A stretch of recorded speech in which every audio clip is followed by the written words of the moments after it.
Bienvenidos a todos a un nuevo Liga News. Hoy tengo el gusto de estar conversando con Guillermo Marconi y con Juan Pablo Serrano, ambos miembros de la firma Lissiky Litvin, de las firmas y consultoras auditoras más importantes de la República Argentina. ¿Qué tal, Juan Pablo? ¿Qué tal, Guillermo? ¿Cómo andan? Hola, Augusto, mucho gusto. Contento de estar acá. ¿Qué tal, Augusto? Un muy buen día. Gracias por acompañarnos. Hoy vamos a conversar con ambos sobre un tema bastante complejo. Tiene que ver con lo que se denomina ir como de compras, ¿no? Treaty shopping, ¿eh? Y el caso Lutz, el impuesto a los bienes personales. Algo hemos conversado sobre un precedente anterior, que fue el precedente de Molinos, que ya hemos abordado en un curso justamente con Guillermo.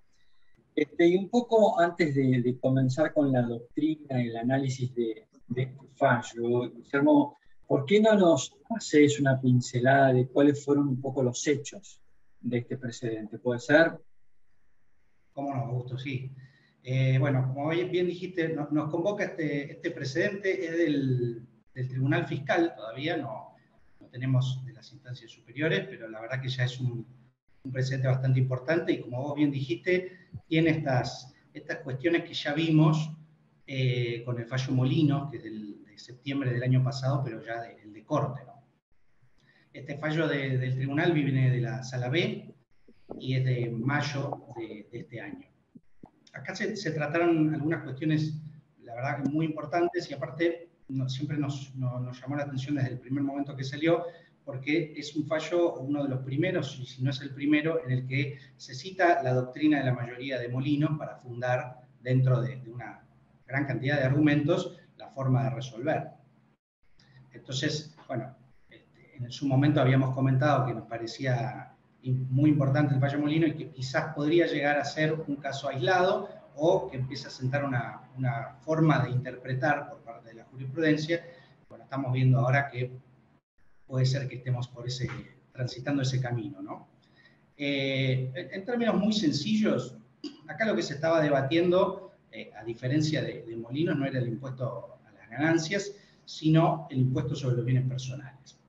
En particular, estábamos hablando de una determinación de oficio que corresponde a los periodos 2007 y 2008. Parece antiguo, pero la relevancia de los periodos es mucha, porque en esos periodos estaba vigente un convenio para evitar la doble imposición firmado entre Argentina y Austria, que después se denunció y perdió vigencia a partir de 2009.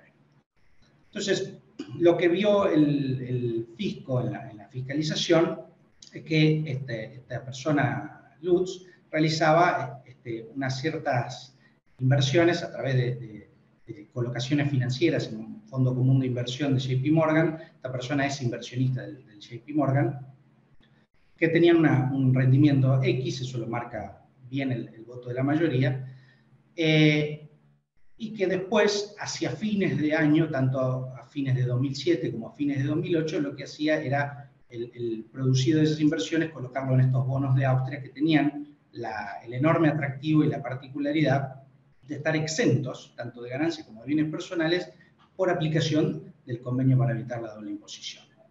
Entonces, frente a estos hechos, el tribunal se tiene que pronunciar sobre si le parece correcto o incorrecto el actuar del fisco que invocó el artículo 30 del decreto reglamentario de la ley del impuesto para, de alguna manera, digamos, desconocer este desprendimiento patrimonial y prorratearlo durante el año hasta el 31/12 y considerarlo dentro del patrimonio de Lutz a los efectos del impuesto.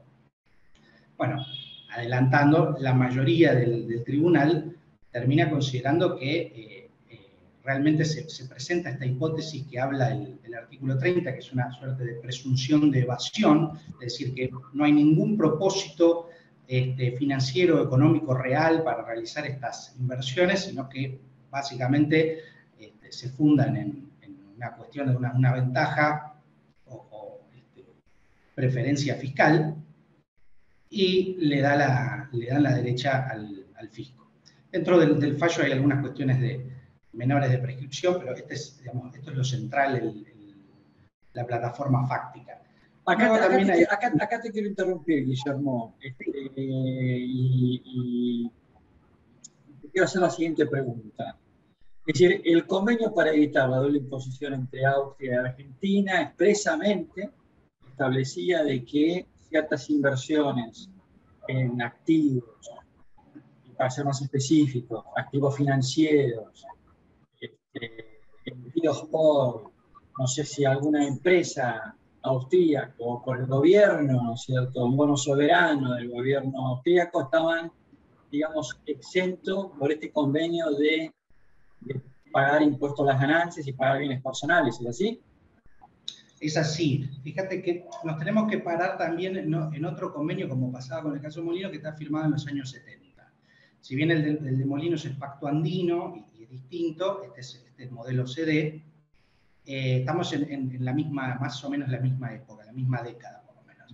Y acá la distribución de potestad tributaria en esta materia de inversiones financieras, bonos, títulos, se había previsto en el artículo 11 que aquellos que estuvieran emitidos por un Estado contratante y eran adquiridos por un residente del otro Estado contratante solo iban a estar grabados en el estado de emisión. Y en este caso se había previsto expresamente que si se presentaba esta hipótesis, esos rendimientos iban a quedar exentos y la tenencia de los bonos también iba a quedar exenta, con lo cual afectaba lo patrimonial y también la renta. Y entonces, siendo tan claro el convenio, y siendo el convenio ratificado por el Congreso, es parte de nuestro marco, ¿no es cierto?, de derecho positivo. Así es. Explíquenos entonces cómo puede ser que un tribunal argentino tire por la borda, digamos, un convenio intentando aplicar otra norma de derecho positivo, pero que es inferior al convenio en cuanto al rango piramidal, y nos encontramos con este precedente. ¿Cómo puede ser? Bueno, ahí es donde hace bastante pivot el fallo Molino. Tenemos que tener en cuenta también que algunos de los miembros del tribunal que votan, en este caso la mayoría, también intervinieron en la causa Molinos, en el tribunal que tuvo fallo a favor del fisco en las instancias anteriores, y lo único que se falló en contra, digamos, que no constituye un verdadero pronunciamiento judicial, fue el dictamen de la Procuración. Y básicamente estamos parados en un tema de una suerte de abuso por parte del contribuyente, no parándolo tanto sobre una ilusión o una economía de opción, sino ya en la presunción de evasión, y en considerar que por más que esté el tratado, los dispositivos normativos domésticos, como este artículo 30 del decreto, forman parte de la normativa aplicable al caso. Entonces, digamos, hay una suerte de interpretación ahí, como diciendo, no podemos dejar pasar estas situaciones que en nuestra interpretación tienen una evidente y clara intención de tax planning fiscal, digamos que no tienen ningún otro propósito que la ventaja fiscal, produciendo obviamente una erosión sobre la base del Estado argentino. Y ahí incluso en el voto de la mayoría se invocan las normativas que son meras guidelines de BEPS, y todo el trabajo de interpretación actual sobre el abuso de tratados, tratan de fundarlo sobre ese soft law, relegando un poquito lo que dice en verdad el tratado y amparándose a su vez en que, bueno, inmediatamente después, en el periodo siguiente, ese tratado quedó denunciado y perdió la vigencia. Pero bueno, claro, durante los periodos que estábamos analizando sí estaba vigente. Y mucho de esto lo toma el voto de la minoría, y le doy pie a Juan también para que lo explique, porque es muy importante y bastante de este voto resulta en estos hechos de respetar el tratado, ¿no es cierto? Totalmente. Totalmente. El primer argumento de la disidencia es justamente que en los periodos ajustados 2007 y 2008, el convenio para evitar la doble imposición entre Argentina y Austria se encontraba vigente. El CDI es denunciado el 26 de junio de 2008 y pierde su vigencia recién en el 2009. Entonces estamos hablando de un tratado internacional que se encontraba en plena vigencia y, como bien comentaba Guillermo, tenía una disposición en el artículo 11 que efectivamente declaraba exentos los bonos objeto del ajuste. También la minoría hace referencia a que no se puede realizar lo que se denomina una extensión analógica del hecho imponible, que básicamente es hacer nacer a través del decreto reglamentario, en este caso mediante la norma antielusiva del artículo 30, el hecho imponible y de esta manera sustentar el ajuste. Esto va en contra de lo que se llama el principio de reserva de ley o de legalidad del tributo. A su vez, también se hace mención a la jerarquía superior que tiene un tratado internacional, como bien mencionaba usted, Augusto, y también Guillermo, que es una cuestión de jerarquía y lógica, por supuesto. Y también se deja abierta la puerta a realizar un control de constitucionalidad por parte del Tribunal Fiscal de la Nación, que actualmente se encuentra prohibido por el artículo 185 de la Ley de Procedimiento Fiscal para las salas con competencia impositiva y por el artículo 1164 del Código Aduanero para las salas con competencia aduanera, citando el voto del presidente del Tribunal Fiscal en materia impositiva, Marchevsky, en el fallo Tagliaferro, porque justamente aquí en este fallo, tanto la disidencia como el voto mayoritario realiza un control de constitucionalidad para arribar a distintas conclusiones. A ver, yo los escucho y habiendo también, de alguna manera, analizado el precedente Molinos, la verdad que no le encuentro demasiadas similitudes a este caso puntual con Molinos. Digamos, en este es un presidente argentino que, ¿no es cierto?, decide invertir en bonos que específicamente estaban exentos de acuerdo con el convenio. En el caso de Molinos es un grupo económico que, aprovechando, ¿no es cierto?, una estructura de organización grupal, repatria dividendos desde Chile, digamos, me parece que entre Molinos y el caso Lutz no veo demasiados puntos en común. ¿Coincidimos con esto o no? Es cierto, es cierto. Son más las diferencias que las coincidencias. Quizás hay un punto en el razonamiento que uno dice, bueno, en ambos casos se dio preponderancia a la normativa antiilusión local que no existe en el tratado por encima del tratado. Ahora, después si uno va a hilar fino, se da cuenta que hay grandes diferencias y bastante importantes. Por ejemplo, en el caso Lutz que estamos comentando, la verdad es que no existe una sociedad conducto y un verdadero treaty shopping. No existe esa hipótesis. Por otra parte, otra gran diferencia es que en la Corte, en el fallo Molinos, lo que está aplicando es realidad económica, artículo 2 de una ley, la ley de procedimiento. En este caso se está aplicando un decreto, o sea, todavía es un rango inferior, sabiendo que, como bien dijo Juan, el convenio tiene un rango incluso supralegal. Entonces estamos con un decreto contra un tratado. Pero hay más diferencias, porque en el caso Molinos, por ejemplo, lo que había pasado era una suerte de hipótesis de doble no imposición por colocar una sociedad conducto que te permita utilizar el convenio para la doble imposición con Chile y así, utilizando las normas domésticas de Chile, evitar pagar tanto en residencia como en fuente. En este caso, la exención proviene directamente del convenio. No es que se está utilizando, por ejemplo, la ley doméstica de Austria para evitar pagar. No pasa por ese lado. Entonces sí, hay varias diferencias bastante importantes, pero vemos como una suerte de interesante y llamativo razonamiento que lleva siempre hacia una suerte de desconocer las normas, a pesar de que sean de carácter internacional y concertadas con otro país, en la medida en que yo observe un claro perjuicio hacia mi renta o mi posibilidad de gravar ese patrimonio como Estado argentino. No, pero además, acá te interrumpo, Guillermo, ¿hasta creo, ¿no es cierto?, que en la construcción y en la redacción del convenio, justamente el gobierno austríaco, viendo que Argentina es un país donde hay mucha expatriación de divisas, seguramente, ¿no es cierto?, negoció con el gobierno argentino este beneficio fiscal justamente para poder colocar bonos y que residentes fiscales argentinos nos adquieran con estos beneficios. Es decir, es un atractivo, ¿no es cierto?, que se logra en la negociación del convenio para, digamos, si el gobierno, ¿no es cierto?, austríaco quiere emitir bonos, ya sabe que hay determinados destinatarios que seguramente quieran adquirir esos bonos porque tienen un beneficio fiscal digamos, en su residencia, ¿no?, en su lugar de residencia.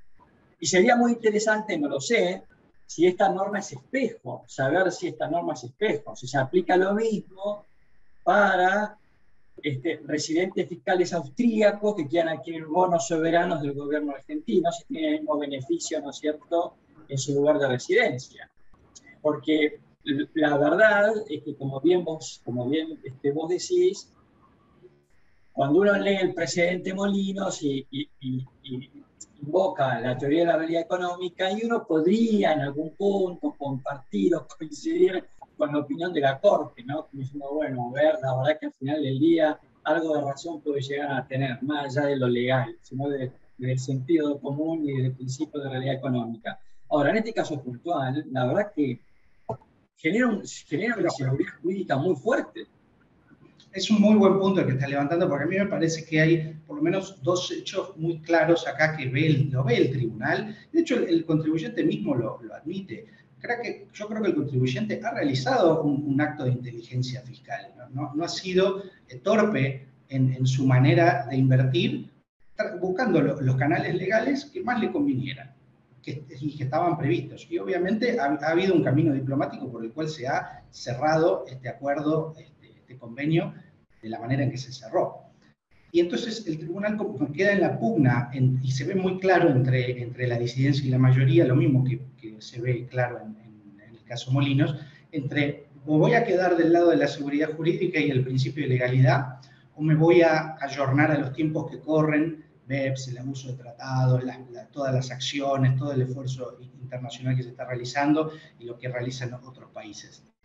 Y esta dicotomía ahí se ve bastante clara, con hechos que claramente tienen grandes diferencias, pero que vuelven a reeditar esta discusión. Y en opinión de ustedes, a ver qué opina Juan Pablo, esto es tribunal fiscal, que es como si fuera primera instancia, ¿no es cierto? Ahora esto seguramente es apelado, irá a Cámara. Probablemente. ¿Qué piensan ustedes? ¿Qué presumen ustedes? ¿Que esto se va a confirmar en Cámara y llegamos a la Corte nuevamente o qué? ¿Cómo lo ven? En función de lo que acabamos de conversar, ¿no? De que la verdad que esto no es el caso Molinos, claramente.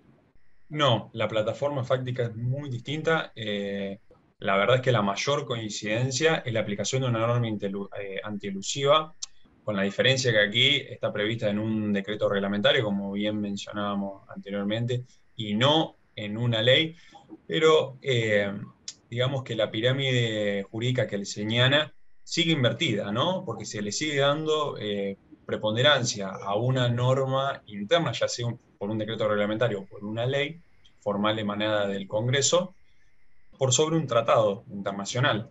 La verdad es que es muy difícil predecir cuál va a ser el resultado en instancias posteriores, en la Cámara Nacional de Apelaciones, en el Contencioso Administrativo Federal y en la Corte. La verdad es que lo resuelto en el fallo Molinos Río de la Plata fue contrario a lo que se pensaba, ¿no? Entonces, hacer un poco de futurología en materia de tributación internacional aquí en Argentina es complicado, sobre todo teniendo en cuenta que en Molinos de Río de la Plata había mucha doctrina y jurisprudencia internacional, sobre todo de la Tax Court de Canadá, donde fallaba en sentido exactamente contrario, ¿no? Que el mero hecho de tener una sociedad de conducto no puede constituir per se lo que es un abuso de tratado, además de un montón de otras cuestiones. Pero la verdad es que yo creo que que lo resuelto en este caso es bastante más objetable. Nuevamente, es una cuestión de jerarquía, tanto sea que surja por un decreto como por una ley. Y además, otro argumento que a mí en particular me parece que hay que destacar, que es el artículo 26 del Convenio de Viena sobre Derechos de los Tratados, que fija un principio fundamental y basal de lo que es el derecho internacional, que es que los pactos deben honrarse, deben ser cumplidos, el famoso pacta sunt servanda, ¿no? Y un poco también el principio de seguridad jurídica, que es muy importante en cualquier ordenamiento jurídico, ¿no? ¿Qué seguridad jurídica puede brindar una jurisdicción que firma un tratado y desobedece su letra? Y también me gustaría cerrar mi reflexión con lo que tiene dicho de antaño la Corte Suprema de Justicia de la Nación, ya desde el fallo Industria Comercial Argentina de 1958, y que lo replicó en cientos de fallos, ¿no? Que es que no es reprensible per se el esfuerzo honesto del contribuyente por reducir sus impuestos al mínimo legal. O sea, el ahorro impositivo no es objetable. Y acá me parece que como... De hecho, creo que sí, es doctrina, y creo que es doctrina también de nuestra Corte, de que la planificación fiscal tampoco es ilícita, ¿no? Con lo cual... No, claramente hay una inteligencia, pero no me parece que haya habido un abuso.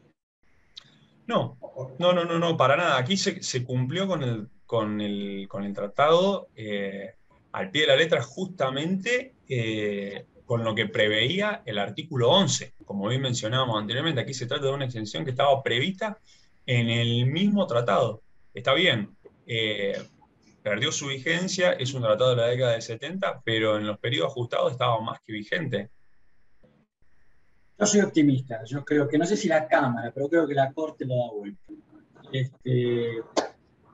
Depende de varios factores también sobre que haga hincapié la Cámara, porque hay un planteo de inconstitucionalidad del artículo 30 importante.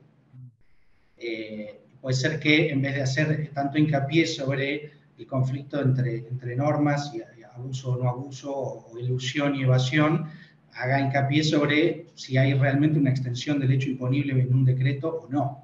Claro. Eso está tratado en ambas caras de la misma moneda, tanto la mayoría del tribunal como la minoría lo tratan, uno a favor de la inconstitucionalidad y otro ratificando la constitucionalidad, más allá de que después el tribunal resuelva si confirma o revoca la determinación y no se pronuncie específicamente sobre eso, pero sí lo termina considerando, lo cual también me parece algo muy positivo, que el tribunal se vaya metiendo con menos timidez en sentar su posición sobre la constitucionalidad o no de una norma, por más que no la declare. Es que, analizado con detenimiento el precedente Luz, si llegara a ser confirmada esta doctrina, es como que decís, bueno, ¿para qué firmamos tratados? Directamente no firmamos más tratados, porque la verdad que pone en jaque, porque es muy rectilíneo el caso Luz. Repito, no tiene nada que ver con el precedente Molinos. Este es muy lineal, hay una norma que te permite invertir en estos bonos, y si yo invierto en esto, estoy exento de impuestos en Argentina, no hay más nada que decir. Sí. Así que... El tema es decir, bueno, ¿en qué momento lo invirtió? Porque lo hace sobre fin de año y sabemos que el bienes personales es una foto al 31/12, y el dato de que esos bonos en realidad rendían menos que el Fondo Común de Inversión, pero la realidad es que eso, digamos, no cambia en nada el tema de la existencia de esta exención.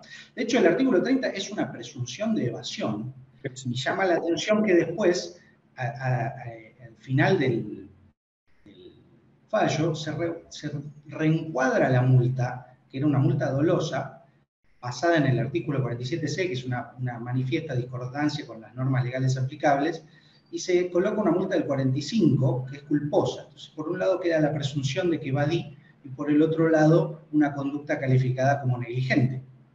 Claro, sí. El fallo lo justifica diciendo de que está mal invocada la presunción, no es que hay una contradicción en el fallo. pero en los hechos termina, digamos, de alguna manera juzgándose que acá yo presumo que quisiste hacer esto para evadir el tributo, pero a la vez te digo que tu conducta es negligente o culposa. ¿Y hay evasión culposa o la evasión presume un dolo? No. Las evasión son dolosas. La evasión es dolosa. Sí, se requiere un elemento volitivo. Claro. Sí o sí, se requiere el ardid o engaño. Claro, correcto. Totalmente. Correcto. Así que bueno.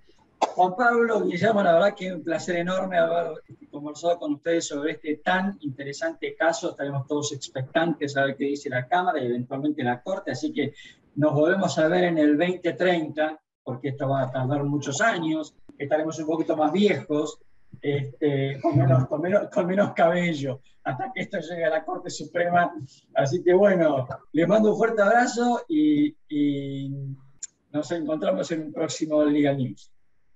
Igualmente, Augusto, muchas gracias por invitarnos. Un placer. Muchas gracias, saludos.